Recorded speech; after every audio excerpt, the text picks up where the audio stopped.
Welcome in to Outkick the Show. I am your fearless leader, Clay Travis. Outkick the Show is brought to you by Oddshark. Go to Oddshark for all of your gambling and informational related needs.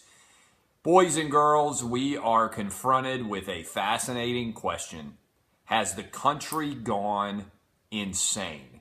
Because it certainly seems as if the country has gone insane. And every time we think that things can't get worse, it appears that they're actually going to get worse. And I see all of you responding to, has the country gone insane? And just about all of you are saying yes.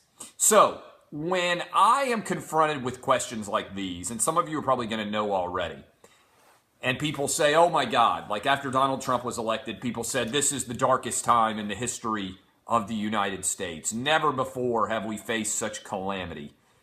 As someone who is a history major and has spent a lot of time in his life looking back across the long lens of American history, I feel very comfortable in saying rarely, if ever, have less serious issues confronted the country that more people believed to be serious issues.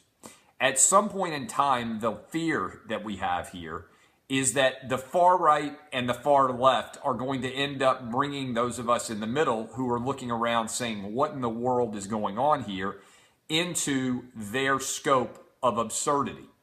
And so what I try to do, people criticize me all the time. They say, oh, Clay Travis does this, Clay Travis does that. Those of you who watch this show regularly or listen to me regularly know that by and large, I try to contextualize what's going on and make people actually think about the larger picture as opposed to the minuscule issues of the day. Now, we talk about minuscule issues of the day, but what I always try to do is contextualize them in a larger sense. So I want to start, we talked a little bit about Charlottesville yesterday, or quite a bit about Charlottesville yesterday. And then yesterday afternoon, I see in Durham, North Carolina, a mob pulling down a Confederate memorial. On top of that, someone also defaced the Lincoln Memorial. There are people out there calling for any slave owner's home to be destroyed. This is downright absurd. So let's begin here. I think a lot of this is rooted in fundamental misapprehension of American history, and in particular, fundamental misapprehension of the Civil War. This is amazing. I never would have believed this, but I have always been a Civil War history buff. If you read Dixieland Delight, my first book, you know that my wife ridiculed me because when I was in high school, I went to, seriously, I went to Southern and Northern Civil War sleepaway camp. Civil War sleepaway camp for the week at Gettysburg College in Pennsylvania, where we studied the Civil War. I was an awesome badass in high school. My wife still thinks this is funny. Civil War sleepaway camp, it was awesome. It was so cool. I'm a history nerd. I embrace it. I absolutely loved every minute of it. You guys know if you've read Outkick or you've read my books that I write about history a lot. I have read hundreds of books about the Civil War. Long before I thought that at the age of 38, I would suddenly find myself in the middle of controversy about the Civil War. All right? I just have a great amount of knowledge about the Civil War that somehow is incredibly relevant today. So let me start here. With all these people going out and deciding, oh, we've got to tear down these monuments. Oh, the Southern soldiers are modern day Nazis. This is unacceptable. This is good and evil and everything else. It's a Disneyfication and a childlike simplification of history in which everything is good or evil. If you have kids, you understand that kids view every single animal as either good or evil. If you have young kids and you watch Disney movies, your kid will turn to you at some point and say, Dad or Mom, is a chipmunk good or bad? Snakes are bad, right? Everybody knows that. And like Bambi is good. But they have this childlike idea that some animals are good and that some animals are bad, as opposed to that all of them are just animals. Social media, by and large, views everything through a childlike prism. Nuance is unacceptable. Something is either the very worst or the very best that has ever existed. If you seek to provide any sort of nuance at all, then you are the enemy, right? Go read my mentions yesterday when I had the gall to compare the tearing down of a historical monument in the United States to what ISIS is doing? Simple questions for you. All right. If you believe that Confederate monuments or memorials should be pulled down, okay, if you believe that is appropriate, where do you draw the line? Should you tear down the Washington Monument because George Washington owned slaves? Should you tear down the Lincoln Memorial because Abraham Lincoln said black people would never be as smart as white people and believed that when slavery ended, all black people should be forced to go back to Africa? Should you tear down the Jefferson Memorial because Thomas Jefferson may well have impregnated a black slave and also believed in the inherent inequality of blacks as compared to whites? Or should you contextualize those men and women within their time and understand that everyone who was in the 1860s was incredibly racist relative to modern day thought processes? Okay? That's the question. And so, broader scale, should the pyramids in Egypt be torn down? Should the Roman Colosseum be torn down? Those were built by slave labor. ISIS believes that anything that offends them from a historical perspective should be destroyed, that they should purify history. I have a different belief. I believe that history exists so that we can contextualize all throughout our history as a people. I don't believe that we should go around intentionally tearing down things because they upset us. Okay? So, within that context, let me tell you about the Civil War. The Civil War began because the South believed they could secede and have their own government under the existing Constitution. Now, some people believed, many of them, that the Union of the States was not binding and that individual states could pull out at any point. One such person was Abraham Lincoln. Another such person was Jefferson Davis. Jefferson Davis was a senator from Mississippi who would become the president of the Confederacy. When he resigned his Mississippi Senate seat, he was hoping that he would end up being absolutely arrested and charged with treason. If that happens, then he's charged with treason and everybody has to make a decision. Is it constitutional for the southern states to withdraw or not? If that were, in fact, true, then it would be undoubted that there would be absolutely no ability out there for Lincoln to invade and actually be able to attack the Confederacy. All right? So, Jefferson Davis was never arrested, and they never did decide whether the United States had the ability to stop the Confederacy from succeeding. So, what ends up happening is Abraham Lincoln gets the Confederacy to fire onto Fort Sumter into South Carolina, and as a result, he's able to label this an insurrection, and he sends in troops to the South to attack. Southern soldiers, only about 3% of them owned slavery. At the time that the war began, Lincoln said, if you guys will just put down your arms, you can come back and we will not take away your right to slavery. As the war progressed, there were riots over the decision of Abraham Lincoln in the North on January 1, 1863, to free all the slaves. The Emancipation Proclamation, notably, did not free any slaves in any of the border states, Maryland, Missouri, Kentucky, that Abraham Lincoln was afraid were going to join the South. It only freed the slaves in the states that, in his opinion, were rebelling. And so, as a result, from a Southern perspective, they had the right to withdraw under the Constitution and secede. They then were invaded, and they then began a conscription to fill their ranks. The war then proceeds. Abraham Lincoln makes a brilliant strategical decision to end slavery in the rebellion states so that he could ensure that France and Great Britain did not ally themselves with the Southern Confederacy and actually end up with an ability to win their independence. Okay? All of these things are indisputably true. What has happened in the Disneyfication of America, okay? What has happened in the Disneyfication of America is that in retrospect, years later, this idea has taken root that the North went to war to end slavery. They did not. they went to war to force the Confederate Army and the Confederate States to rejoin the Union. Again, go read history. Abraham Lincoln said over and over and over again, whatever we can do, I went to war to preserve the Union, not to end slavery. Now, he made a brilliant strategic stroke once the war actually began to end up being able to ensure that Great Britain and France did not come to the aid of the Confederacy, so that the Confederacy had to fight on its own. But the war was started over whether or not there would be a union between North and South, and whether the South had the right to leave the Union. And that's a very uncertain proposition. In fact, Abraham Lincoln was afraid that if the Supreme Court ruled, and most people who were experts on analyzing Supreme Court jurisprudence at the time, based on the Dred Scott decision, believed that the Supreme Court would have actually ruled that the South could have seceded.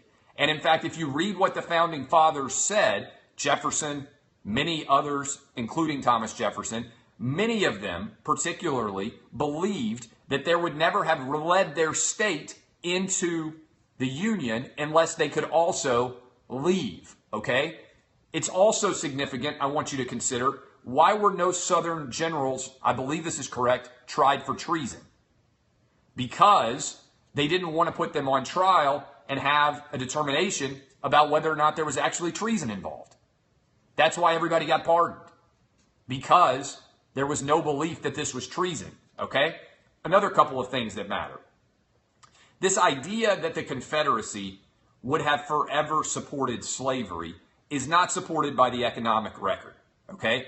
The country is better off that the North won, primarily because the United States were able to fight Germany in World War II.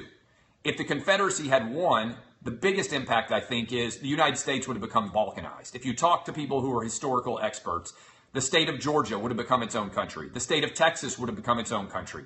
All of these individual states would have broken off, and instead of having this economic colossus, which was capable of fighting Germany in World War II and producing mass material, if you study all that had to happen in order to defeat Nazi Germany, the number one thing that America was able to do was create all of the apparatus of war, all of the material, everything else that surrounded it. And so if you hadn't been able to do it, if they hadn't been able to do that, then, well, it may well have happened that Nazi Germany would have been unable to be defeated, because they would have been able to maybe make some allies with individual countries, which would have been made up of individual states. Slavery would have ended. Slavery would have ended, and the reason why this is such a Disneyfication of history is because, again, only 3% of Southern soldiers actually had slaves, and at the end of the war, the Confederacy actually freed all slaves who were willing to fight for the South. So it's likely that slavery would have ceased to exist even if the South had won. Moreover, if you look at history, every major country in the world had ended slavery by 1890. The United States ended it by 1863. So if all of that had happened, then that would have been a total idea that that the South is going to be totally different than the North forever, and all these different things are inaccurate fundamentally. I say all of that because complexity and nuance is lost. And in a modern era, we have the far left and the far right all ending up in a ridiculous situation where the far left and the far right have created this artificial universe of absolute certainty. I say all the time that all I believe in, all I believe in is First Amendment and boobs. All right, that's the only thing I absolutely believe in. They haven't ever led me astray. The truth of the matter is that the far left and the far right are both riven by insecurities, and they're mirror images of each other. I want you to think about this. The far left believe that everything is based on race, that the white man is evil, that they have been discriminated against, that there will never be a white man they can trust, that they can never, ever consider that America is a free country. All right? They don't believe any of that.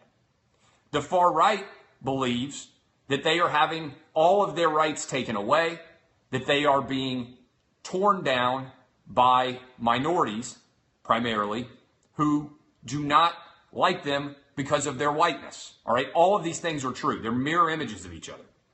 And as a result, when they fight, instead of making things better, they make things worse. Okay? They make things worse. And if you look at all the videos, they're all riven by mobs. All of them are mobs. The right-wing marchers, mob. The left-wing losers who pulled down that statue, mobs. And so as a result, we end up in a ridiculous war of ideals between the far left and the far right. Now, my concern is, what if the center does not hold?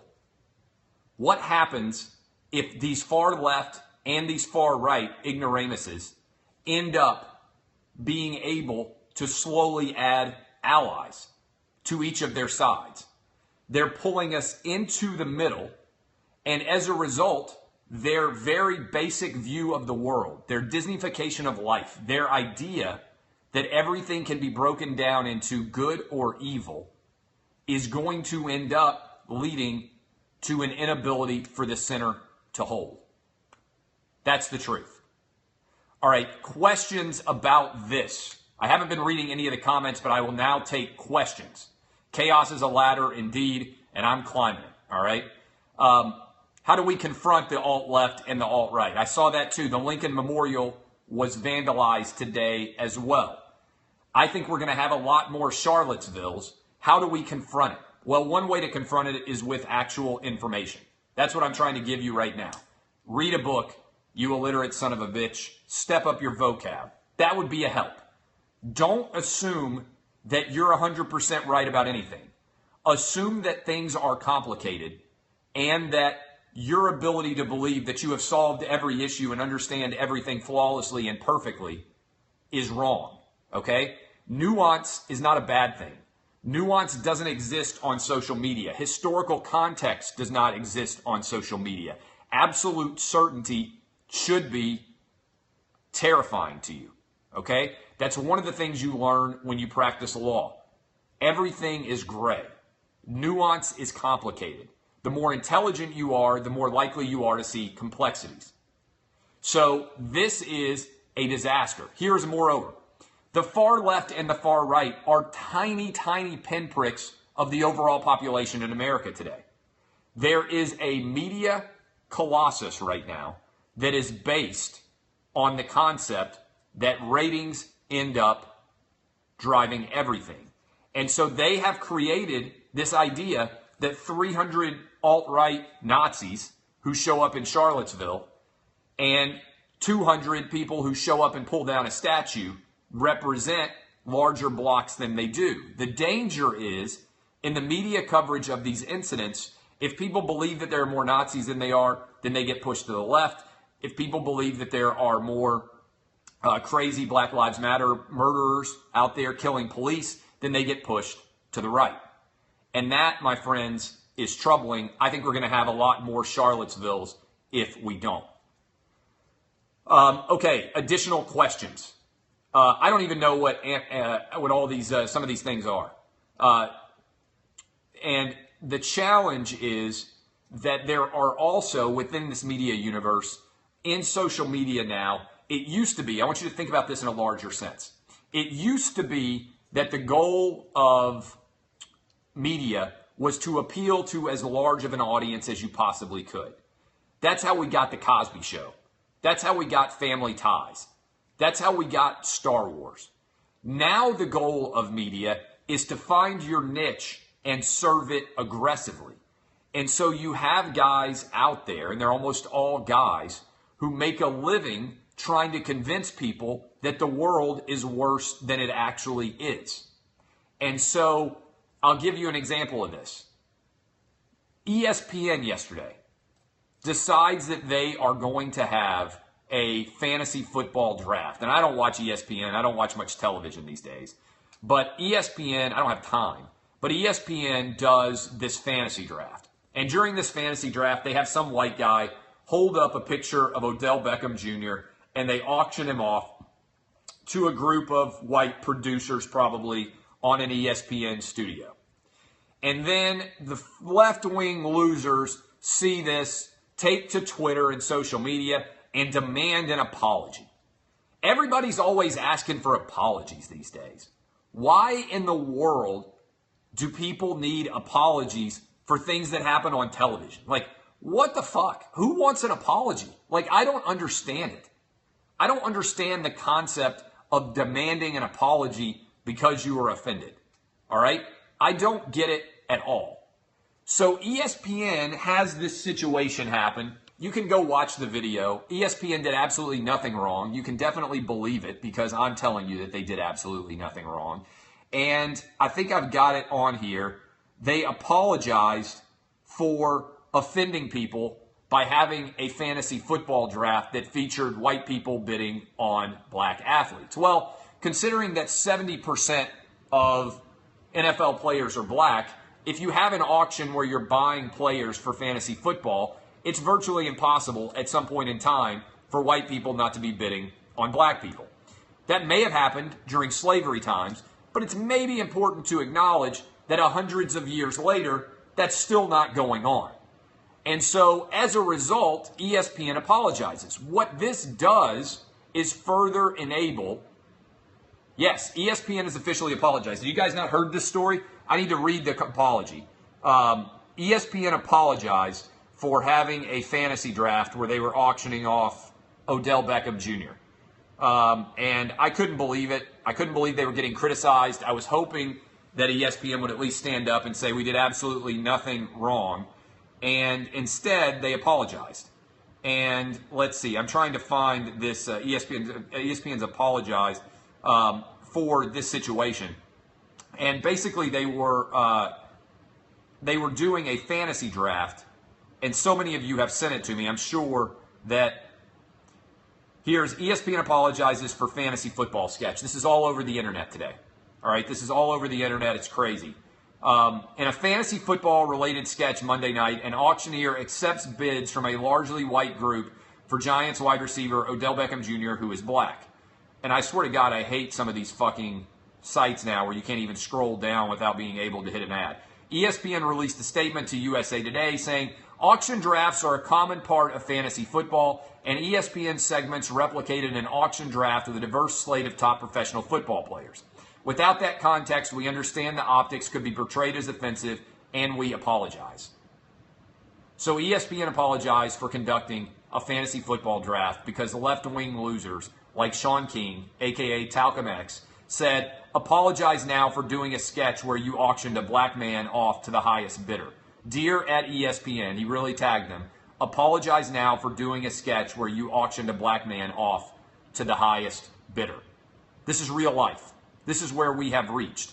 Even if you are MS ESPN and you are bending over backward to try to avoid offending anybody ever on the left wing, ESPN is having to apologize for this. Does that seem like a reasonable thing for people to do? And this again ties in with my idea of social media. I am of the opinion that I will never apologize. All right? I will never apologize because I, in my life, on my shows, have never said anything that I didn't intend to say. Doesn't mean that I might not say something ridiculous at some point in the future, but I will never apologize.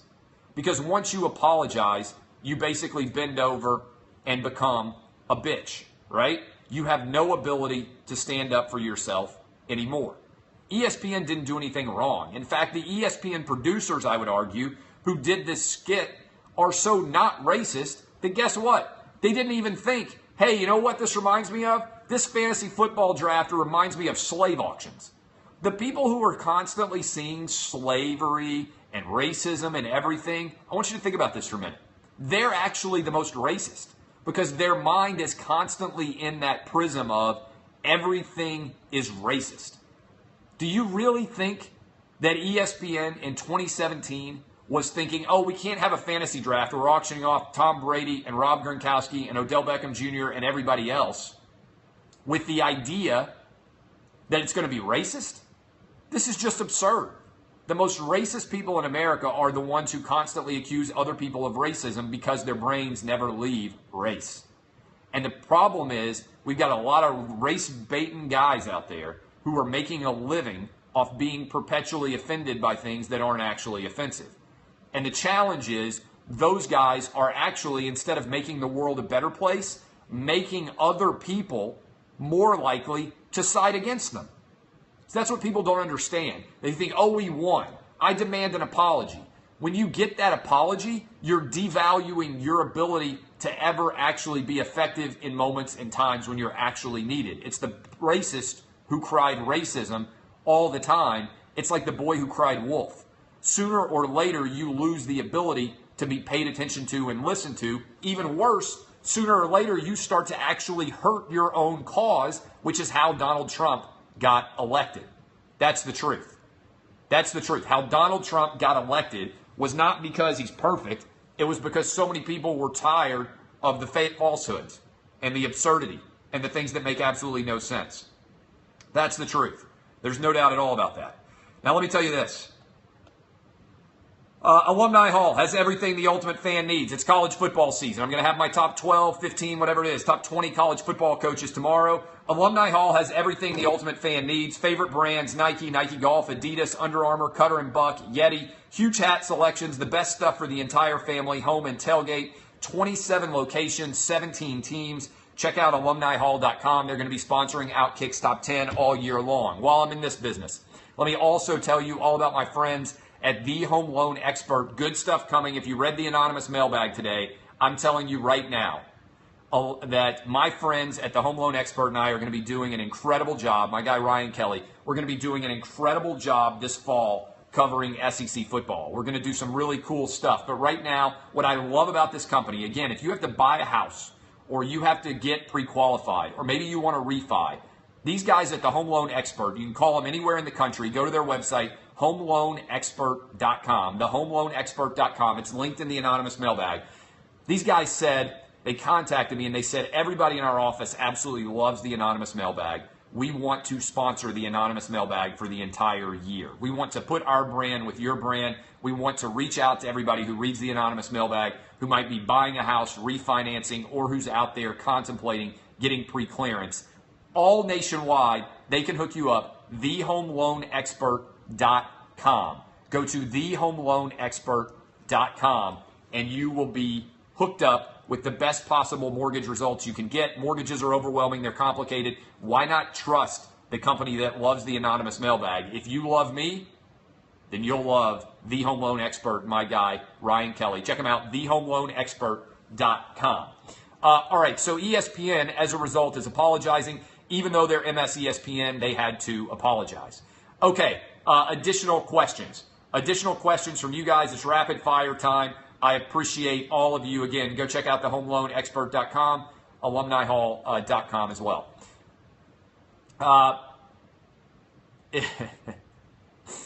MS ESPN shirts should be available this week. We're working on Outkick Premium, in fact, Outkick VIP. As soon as I finish this show, I'm going to log off, go sit down at my desk, and go check the latest on Outkick VIP. As part of that, MS ESPN shirts should be available this week. There's no doubt.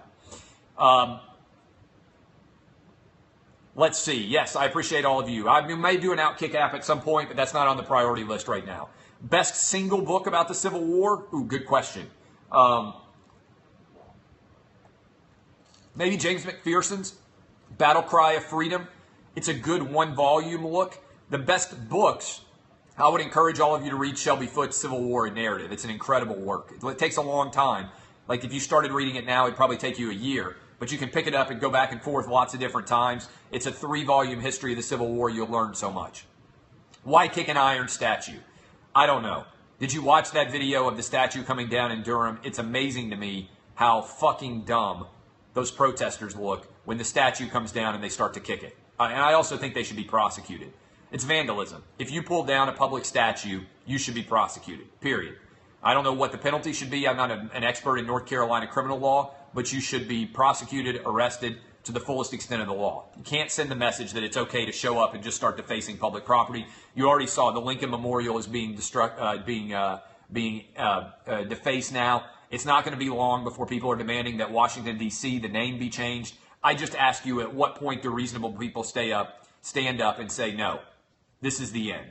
because right now what you're creating is a cesspool in which the far left and the far right breed. We're going to have more Dallases. We're going to have more Baton Rouges. We're going to have more Charlottesvilles. When people on the extreme wings of American political discourse believe that they are 100% right, then it leads to death. It leads to violence, and it leads to anger. It's not a good situation. And so reasonable people in the middle need to stand up and take aim against the absurdity that's arising from both the far right and the far left. The problem is the fuel of the far right is the fuel of the far left. They feed each other. They feed off the negativity of each other. Charlottesville breeds more Dallases. Dallases breeds more Charlottevilles. It's a mirror image. And they don't understand that. But the people on the far left and the people on the far right are the same people. They're just different color skin. It's the truth. And you can't allow them to dictate American political discourse. All right. I love all of you. Thank you for coming here. It's a serious show today. Tomorrow maybe we'll do ridiculousness. But I wanted to talk about everything that was going on. Again, be better. Read more. Be intelligent. Use your brains. Don't allow yourself to be seduced by certainty. Remember that nuance is not a bad word, that everything is not good or evil. That's the way that evil flourishes when absolute certainty is involved. I am Clay Travis. MS ESPN shirts available soon. Outkick VIP available soon. This has been Outkick the Show. I'll be live 6 to 9 a.m. Eastern tomorrow on Fox Sports Radio, Sirius XM Channel 83, 250 AM FM stations nationwide. Thank you for your time. If you enjoy my talk, share it. Read a book, you illiterate son of a bitch. Step up your vocab. Don't be a pussy. #DBAP. I'm Clay Travis. This has been Outkick the Show.